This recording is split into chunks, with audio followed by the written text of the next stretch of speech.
नमस्कार, news capital express में आपका स्वागत है। बुलेटिन की शुरुआत करते हैं खास खबरों के साथ। केंद्रीय गृह मंत्री अमित शाह के दौरे को लेकर बताया कि कल रात 11 बजे केंद्रीय गृह मंत्री अमित शाह भोपाल पधार रहे हैं। भारत माता के सच्चे उपासक हैं, सभी के लिए प्रेरणा स्रोत हैं। उन्होंने देश में 370 और 35A जैसे महत्वपूर्ण कार्य किए हैं। पूरे मध्य प्रदेश की जनता उनके स्वागत के लिए आतुर है। असंभव हो संभव करने वाले हमारे गृह मंत्री 22 तारीख को भोपाल में 5 कार्यक्रमों में भाग लेने, जिसमें मध्य प्रदेश क्षेत्र परिषद की बैठक जिसमें 4 पार्षदों के मुख्यमंत्री शामिल होंगे। उसके बाद फॉरेंसिक इंस्टीट्यूट में एक भूमि पूजन करेंगे। पुलिस के जवानों के लिए निर्मित निवास और विभाग के नए भवनों का लोकार्पण करेंगे। जिसके अलावा विधानसभा की नई नीति शिक्षा को लेकर होने वाले सेमिनार में भी शामिल होंगे, जिसमें सभी जिले के IG और DIG और CSP एडिशनल SP की बैठक ली गई।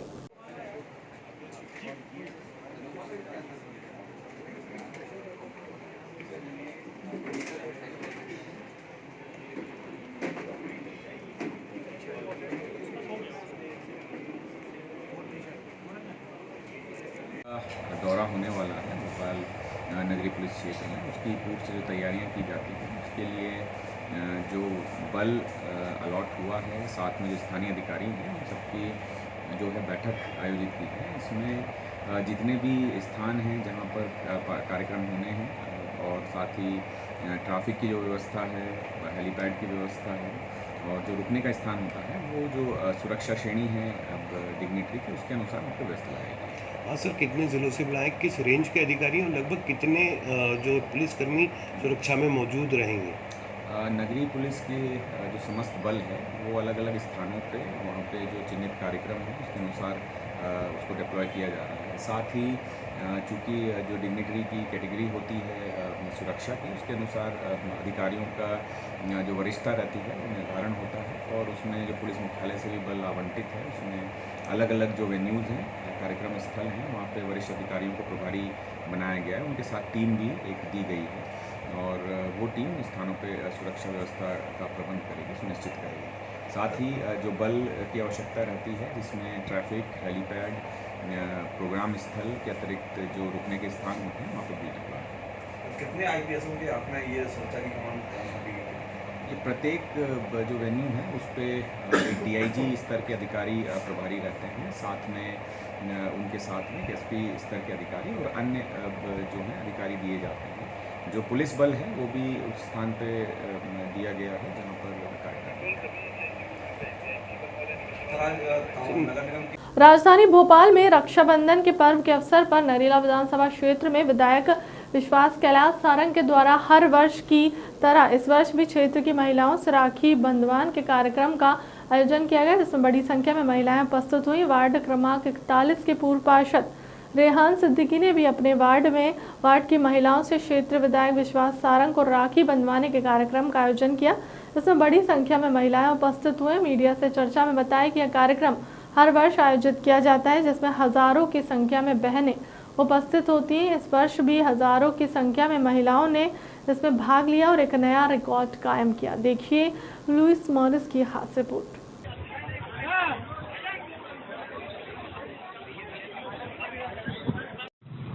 जी रेहान जी, जिस प्रकार से रक्षाबंधन का पर्व नरेला विधानसभा क्षेत्र में मनाया जा रहा है, आज आपके क्षेत्र में भी वार्ड में रखा गया था, किस प्रकार से आभार प्रकट करेंगे?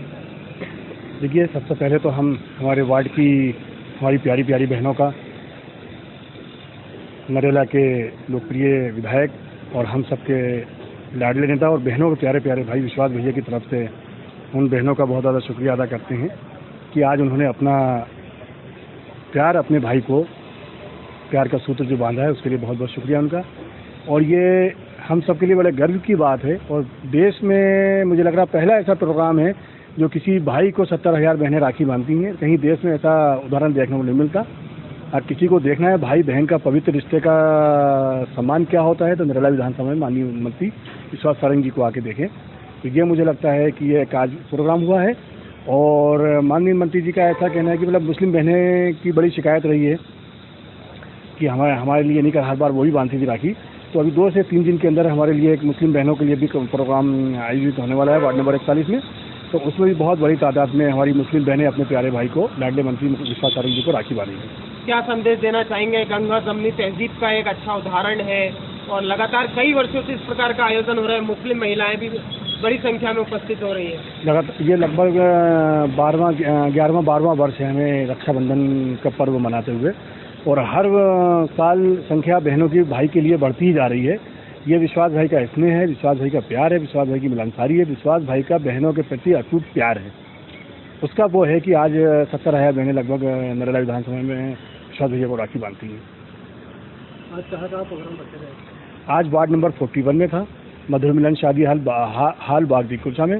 दूसरा है अपना वार्ड नंबर 69 में दुर्गा धाम मंदिर अशोका गार्डन में। तीसरा वार्ड नंबर 39 में चाणकपुरी चौराहे पे कार्यक्रम है।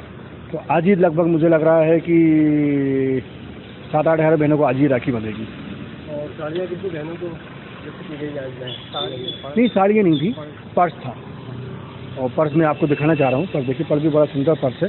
मध्य प्रदेश में आयोजित होने वाले 12वें साइंस फिल्म फेस्टिवल को लेकर मंत्री ओम प्रकाश सकलेजा ने बताया कि 5 दिन का यह कार्यक्रम रविंद्र भवन में आयोजित होगा। पहले इस कार्यक्रम का शुभारंभ 22 तारीख को होगा।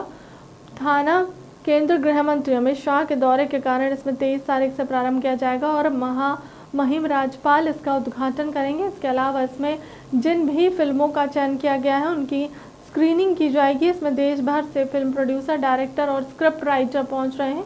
आने वाले समय पर साइंस पर किस तरह की और अच्छी ज्ञानवर्धक फिल्में बन सकती हैं, इस पर मंथन किया जाएगा। नमस्कार। भोपाल में विज्ञान फिल्म फेस्टिवल 22 अगस्त से आ रही, आवाज नहीं आ रही?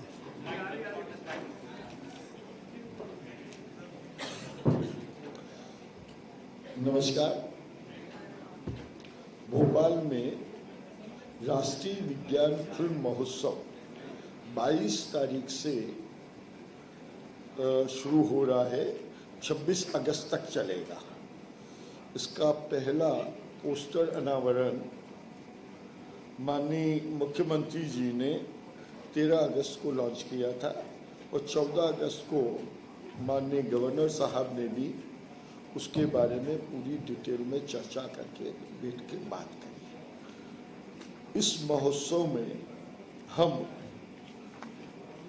128 टाइप की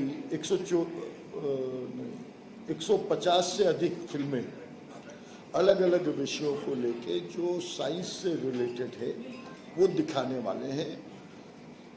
4-5 टाइप के कंपटीशन भी होंगे, अवार्ड भी देंगे और इसमें जो सिलेक्ट होगी उसको विभिन्न स्कूलों, कॉलेजों में और पूरे भारत में उसको दिखाने का प्रोसेस भी चलेगा।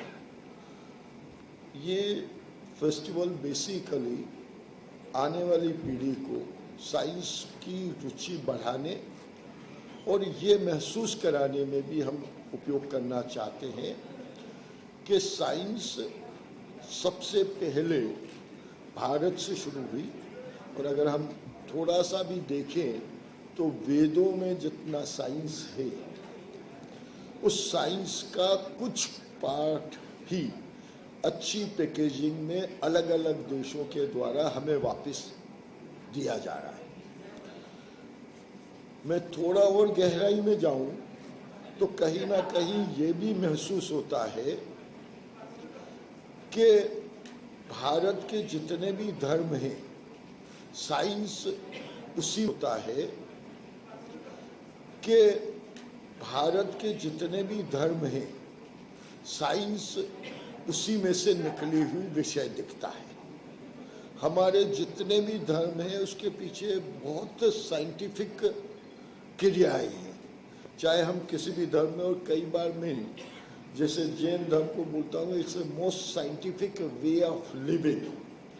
आई नेवर से कि ये धर्म है, ये साइंटिफिक वे ऑफ लिविंग है। ऐसे ही अलग अलग हम धर्मों को अगर ओरिजिनल फॉर्म में देखें, प्रेजेंट कई चीज़ें उसमें अफवाहें भी आई, बातें भी आई, लेकिन अगर हम पुराना इतिहास देखेंगे तो विज्ञान भारत से उठा और कुछ फिल्मों में पीछे बहुत तेजी से भारतीय कल्चर को डिस्टॉर्ट करने के लिए कई फिल्में, सीरियल बने हैं।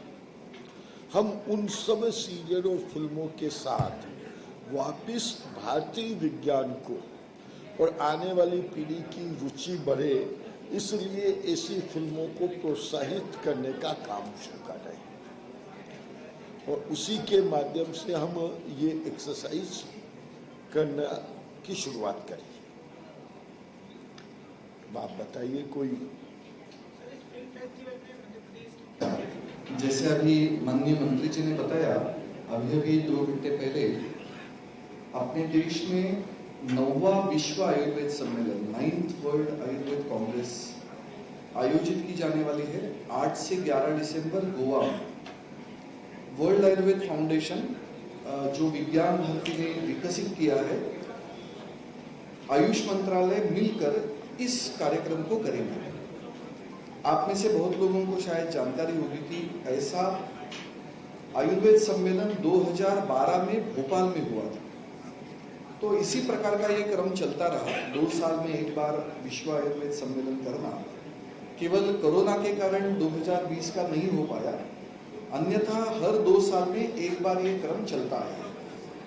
तो इस प्रकार का एक 9वां विश्व आयुर्वेद सम्मेलन गोवा में 8 से 11 दिसंबर ऐसा होने वाला है।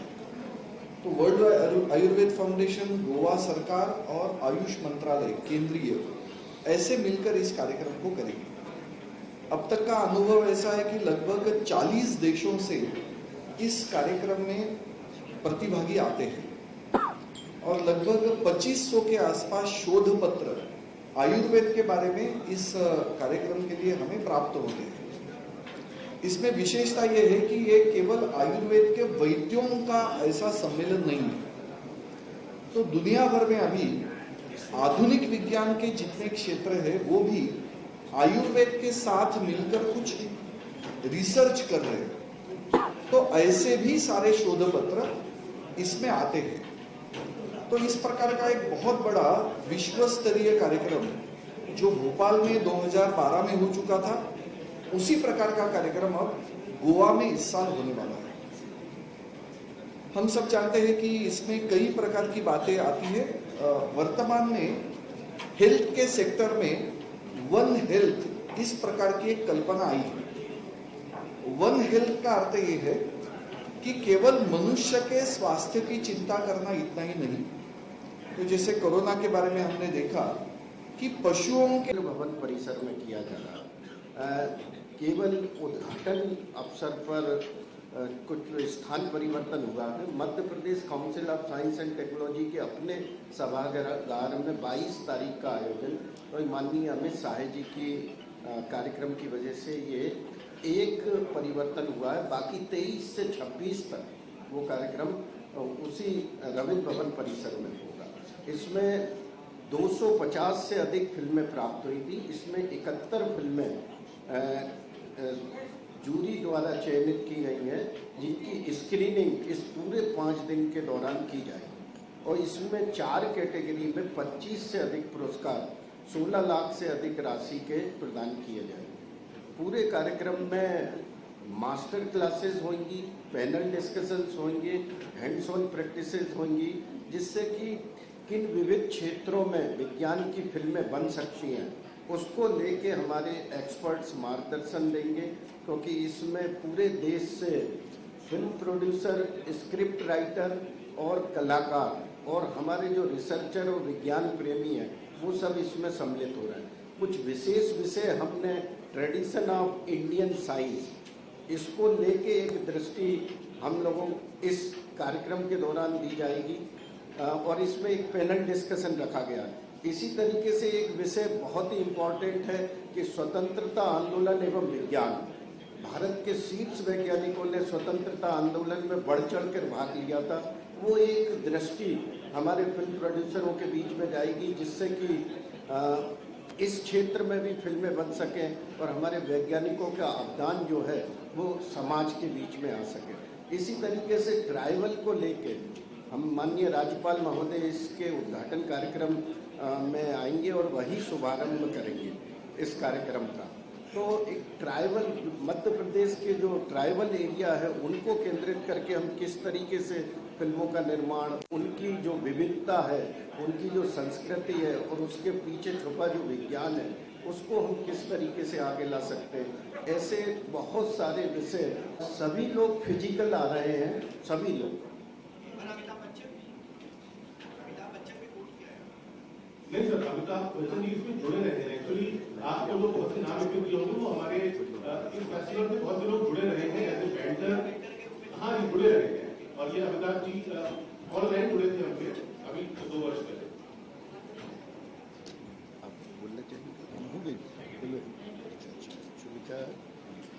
तो आप सब जबलपुर में ईओडब्ल्यू के द्वारा जबलपुर आरटीओ संतोष पाल के ठिकानों पर छापामार कार्रवाई करने के बाद अब आरोपों का दौर चालू हो गया है। जबलपुर आरटीओ संतोष पाल के पास काली कमाई होने का पर्दाफाश होने के बाद अब इस पर राजनीति भी गर्मा गई है। बीजेपी के पूर्व मंत्री हरेंद्रजीत सिंह बब्बू ने कांग्रेस पर निशाना साधा है। बब्बू ने कहा कि अब मध्य प्रदेश में कमलनाथ की सरकार थी तो वह संतोष पाल की शिकायत लेकर कमलनाथ के पास गए थे और परिवहन मंत्री से भी मुलाकात की थी, लेकिन उन्होंने उसके खिलाफ कोई कार्रवाई नहीं की। लेकिन अब भारतीय जनता पार्टी शिवराज सिंह चौहान की सरकार आई तो ऐसे भ्रष्ट अधिकारियों पर शिकंजा कसा गया। उन्होंने यह भी कहा कि जबलपुर में कांग्रेस के 4 विधायक हैं, उन्होंने भी आरटीओ के खिलाफ एक शब्द नहीं कहा। ये एक बात कहना चाहूँगा, भारतीय जनता पार्टी की सरकार है और भारतीय जनता पार्टी के माननीय मुख्यमंत्री शिवराज सिंह की हिम्मत है ऐसे आदमी पे शिकंजा टाइट किया। और भारतीय जनता पार्टी ने ही आज इतने बड़े मामले में मैं कमलनाथ जी के पास, माननीय मुख्यमंत्री के पास गया था, परिवहन मंत्री के पास गया था, उस जमाने के परिवहन कांग्रेस के, किसी ने नहीं सुनी। और उस समय बहुत मेरे खिलाफ बहुत बड़े पूरे देश में व्हाट्सएप चलाया, मेरी बहस हुई है उससे, उसने टेप किया। हाँ, जो कुछ भी हुआ बहुत झंझा टेप चला, पूरे शहर पूरे देश को पता है, लेकिन किसी ने नहीं सुना। मैं पूछना चाहता हूँ, जबलपुर में 4 कांग्रेस के विधायक हैं, 2 मंत्री रहे, उनकी सरकार के समय भी मामला उठा तब नहीं बोले, और आज विपक्ष में तो भी नहीं उठा मामला। विपक्ष में उठा सकते थे मामले को, नहीं उठा। 4 विधायक हैं जबलपुर, 4 कांग्रेस के। ठीक, मैं माननीय मुख्यमंत्री जी को बधाई दूंगा, बहुत बड़ा मामला। मैं ईओडब्ल्यू से निवेदन करूंगा और बधाई दूंगा, उन्होंने बहुत अच्छा काम किया है। लेकिन निवेदन करना चाहता हूँ, ये लड़ाई अभी आधी है, आधा मान इनका गायब हो गया। जो एक आपकी ऑटो और इनोवा जो गई है लेके, पेपरों में छपा, पेपरों में, वास्तव में उसमें करोड़ों रुपए का जेवर, जाटा, पैसा और कागजात लेके वो गाड़ी चली गई। इसकी भी तलाशी होना चाहिए। आरटीओ बहुत होशियार है, कितने बेगुनाहों को जेल भेज चुका है वो। जेल एक बार व्हाट्सएप एक साथ चला था फेसबुक में, अबे ज़्यादा करेगा तो मैं जेल भिजवा दूंगा, झूठे मामले बता दूंगा तेरे को। ऐसे ने झूठे मामले कई के ऊपर लगाया। एक आपका पत्रकार साहू जी, उसका बेटा भी जेल में रहा, 2 जैन फैमिली जेल में रही। ऐसे तो इनको झूठे मामले में फंसा के जेल भिजवा चुका है।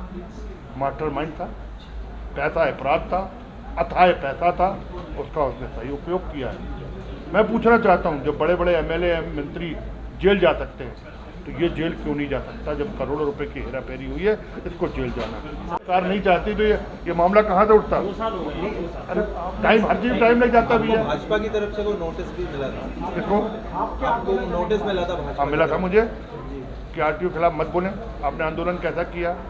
तो उसको पहले हम लोगों ने सब चिट्ठी लिख चुकी, जब बताया तो वो चुप हो गए, क्योंकि हमारे द्वारा माननीय मुख्यमंत्री से, परिवहन मंत्री से, प्रदेश सबको चिट्ठी लिख दी गई थी। बाद में उनको दिखाया गया कि हमने आपसे परमिशन लेकर आंदोलन। अच्छा, बीजेपी का आंदोलन नहीं था, बीजेपी से कोई दूर दूर तक नहीं था, ना झंडा, ना बैनर, ना कोई कार्यकर्ता। ये सिख समाज का था, सिख समाज का मैं संरक्षक था, और सिख समाज के लड़के ने जहर खाया था। रात में इसमें कुछ बातचीत हुई, वो कोई दलाल बना नहीं, उसके साथ कोई हुई नाटक, वो जहर खा लिया। तो मैंने एसपी को फ़ोन किया रात में कि भैया वो लड़का जहर खा लिया, उसको तुरंत बचाओ प्लीज़। फिर एसपी ने और पुलिस ने उसके लिए धन्यवाद, रात को एडमिट कराया, 5-6 दिन एडमिट रहा।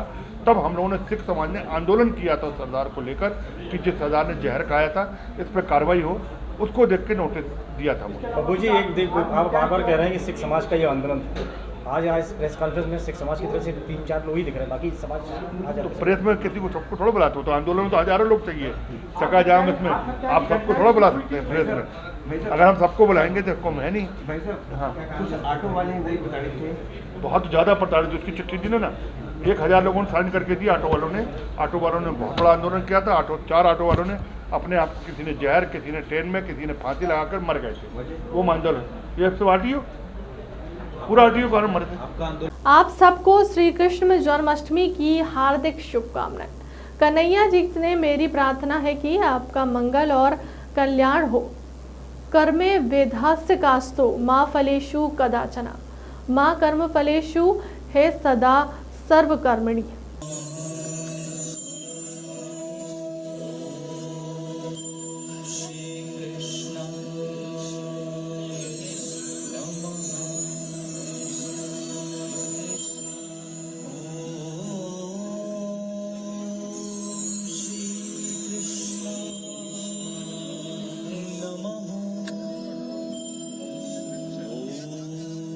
बिहारी लाल की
आप सबको जन्माष्टमी की हार्दिक शुभकामनाएं। और कन्हैया से मेरी प्रार्थना है कि सुख समृद्धि और रिद्धि सिद्धि आपकी मध्य प्रदेश की जनता की जिंदगी में आए। आप सब सुखी रहे, आप सब निरोग रहे, आपका मंगल हो, आपका कल्याण हो। और भगवान श्री कृष्ण ने गीता में जो संदेश दिया है हमें, अगर एक व्यक्ति में कहूं तो काम करो, कर्मयोग की शिक्षा दी। उन्होंने कहा कि एक क्षण भी हम काम किए बिना रह नहीं सकते, वैसे निरंतर कर्म करो। और कर्म की काम में सकाम ही निष्काम भाव से करो। कर्म में अबाधिकार देवा फलेषु कदाचन। कर्म किए जा फल की इच्छा मत करे इंसान, और जैसे कर्म करेगा वैसे फल देंगे भगवान। लेकिन फल भी भगवान के चरणों में समर्पित कर रहे हैं। कन्हैया के अनेकों रूप, जब वो छोटे से थे माटी खाई और वहां से छुड़ाया मैंने माटी नहीं खाई। यशोदा मैया ने कहा मुंह खोलो, और मुंह खोला तो जीवन माटी पूरा ब्रह्मांड उनके मुंह में मिला मिलेगा मिला। आप देखो कृष्ण भगवान ने अपने लिए जीवन में कुछ नहीं किया। मथुरा में कंस को मारा तो राजा चंद्रनी में, महाभारत युद्ध के बाद भी उसका राजपाट नहीं सका। वो करते गए और दूसरों को देते गए। और एक बात जैसे हम सबको शिक्षा देनी चाहिए, मैं तो लेता हूँ लोग हर परिस्थिति में मस्त मौला पसंद आनंद ले रहे भगवान से। कई दुखद प्रसंग है हनुमान को बच जैसे जो अंदर से हिला सकते थे, लेकिन वैसी परिस्थिति में भी भगवान श्री कृष्ण अविचलित रहते थे, सदैव एक से। और ये हम सब भी अपना काम करें मेहनत से, ईमानदारी से, लेकिन क्या होगा क्या नहीं होगा इसकी चिंता किए बिना पूरा ध्यान कर्मों में लगाए कि बेहतर से बेहतर कैसे करें। हमारा जीवन भी सफल होगा, देश को भी आगे बढ़ाने में अपना योगदान होगा और प्रधानमंत्री जी के नेतृत्व में वैभवशाली गौरवशाली संपन्न और समृद्ध भारत का निर्माण भी होगा।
और जो हम बहुत धूमधाम से मनाते हैं जन्माष्टमी का कार्यक्रम, क्योंकि इसी जन्माष्टमी के त्यौहार से ही हमारे क्लब की स्टार्टिंग हुई थी, ओपनिंग हुई थी। तो ये प्रोग्राम हमारे बहुत दिल के करीब भी है और हम लोगों को 4-5 साल हो गए ये प्रोग्राम मनाते हुए। आज किस तरह से सेलिब्रेट किया? आज हम लोगों ने कृष्ण जी का अपना जन्मोत्सव जो होता है वो मनाया है। सब लोगों ने आरती की है यहाँ पे आके कृष्ण जी की। और कुछ फंक्शन वगैरह भी होने वाला है? ये हमारे क्लब का प्रोग्राम है, तो क्लब के प्रोग्राम में हम लोग चार फंक्शंस करते हैं साल में।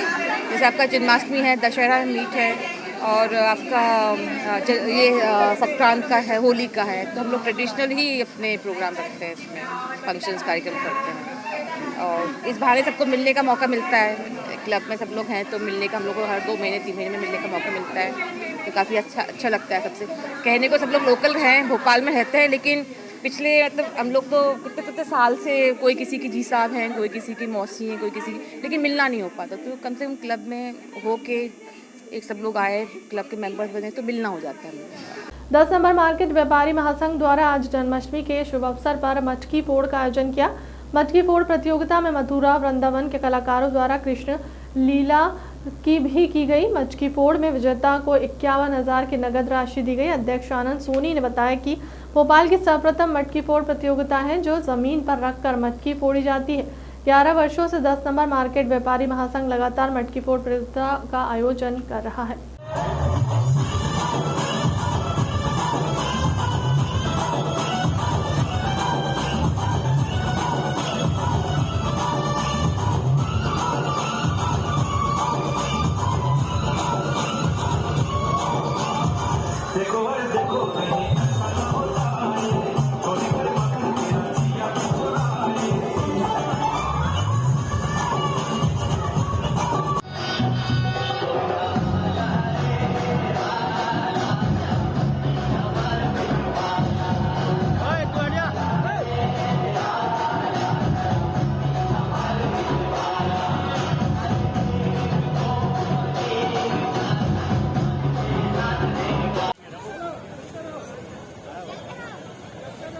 इसको और बना दूं?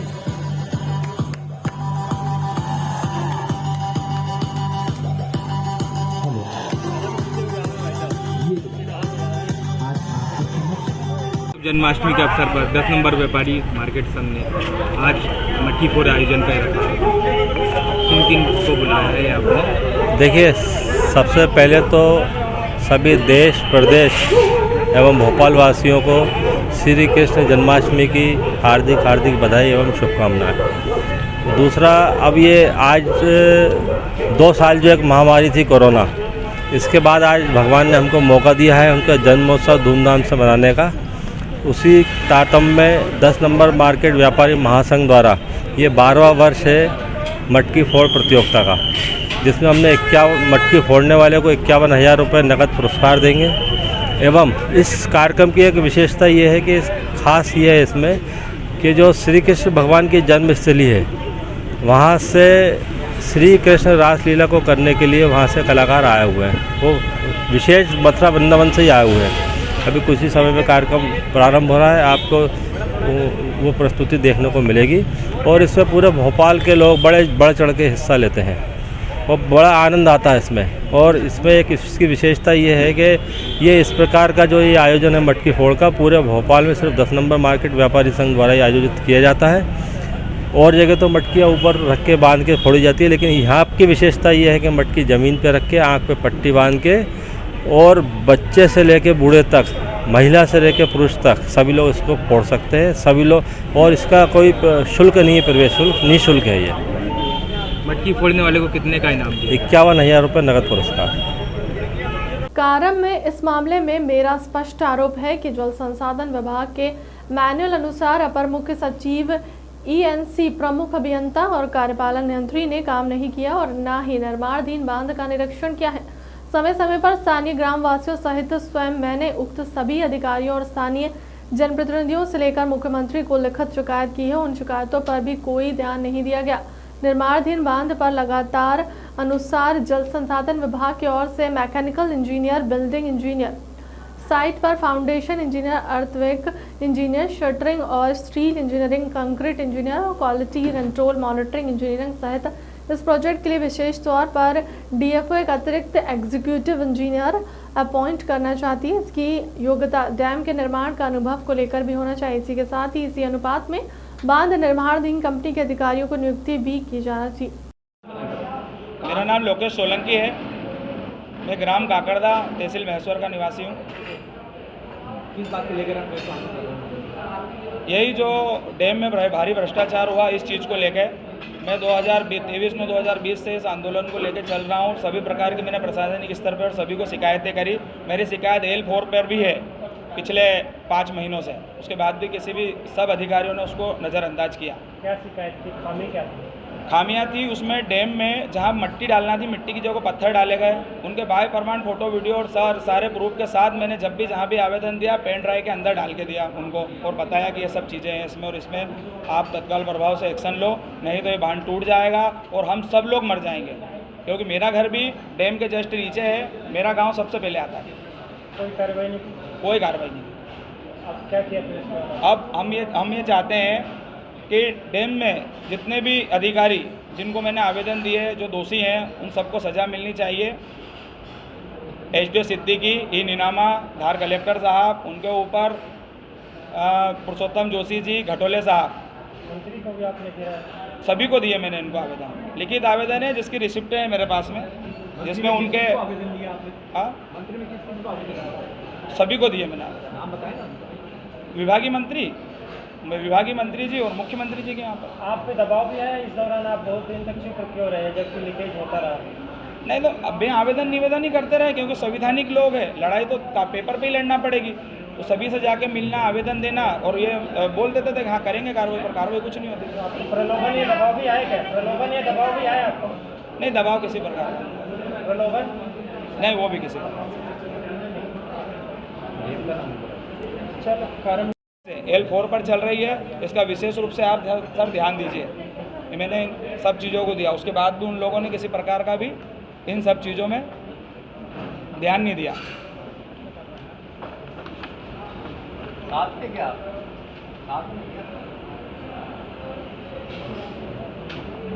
फिर किसी भी प्रकार का कोई ध्यान नहीं दिया। फिर डैम का पानी निकालने के बाद मैंने कमिश्नर साहब को अवगत कराया 16/8/2022 को कमिश्नर साहब को अवगत कराया कि सर ये डैम इसमें लिखित में मैंने और दस्तावेज जब्त करने के लिए दस्तावेज के नाम भी लिख के दिए उनको कि आप विभाग से ठेकेदार द्वारा की गई परफॉर्मेंस गारंटी, बैंक गारंटी, विभाग द्वारा किए गए वर्क एग्रीमेंट, उक्त डैम का वर्क आर्डर, जी शेड्यूल और 10/8/2018 से 14/8/2022 तक के किए गए कार्य की बिल, MB एवं वाउचर एवं डैम संबंधी जितने भी दस्तावेज होते हैं उनको तत्काल भरवाव जब्त करके जांच एजेंसी को देने की कृपा करें। उसी अधिकारी हैं जिनको बार बार मैंने डैम के रिसाव की खबर दी और सब करा, उसमें SDO सिद्दीकी, धार ई नीनामा, उसके ऊपर हमारे धार कलेक्टर साहब, वो सबसे ज़्यादा दोषी हैं क्योंकि उनको बार बार कहा। और जो जल होता है, जल संसाधन विभाग और सब जिसमें डैमों में पानी भरा जाता है, छोड़ा जाता है, बारिश में उसके अध्यक्ष वही होते हैं, तो उनकी ये प्रमुख जिम्मेदारी वो बनती है कि वो उस चीज़ को गंभीरता से लेते हैं। सवाल ये उठता है कि डैम में पानी कैसे भरा, उनकी बिना अनुमति से भरा तो किसने भरा, और अगर डैम में पानी भरा और रिसाव आया पानी भरने से तो कलेक्टर साहब ने ऐसे घोर भ्रष्टाचारी जो डैम बना है उसमें अनुमति क्यों दी पानी भरने के लिए। तो मैंने उनको भी और उनके ऊपर पुरुषोत्तम जोशी जी इंदौर और उनके ऊपर घटोले साहब, ये 5 अधिकारी हैं और उनके ऊपर हमारे विभागीय मंत्री एवं मुख्यमंत्री, इन सभी के पास मेरी जानकारी थी और कंटिन्यू में जानकारी थी। इन लोगों ने एक्शन नहीं लिया जिसके कारण ये डैम में इतना बड़ा नुकसान हुआ, जिससे हज़ारों लोग बहुत परेशान हुए। त्योहार का समय था और कोरोना के बाद पहली बार खुशी में राखी बनाई जा रही थी और इनकी घोर भ्रष्टाचार की वजह से ये डैम फटा। फिलहाल के लिए अब तक की खबरों में इतना ही। देश दुनिया की तमाम बड़ी खबरों के लिए बने रहे हमारे चैनल के साथ। नमस्कार।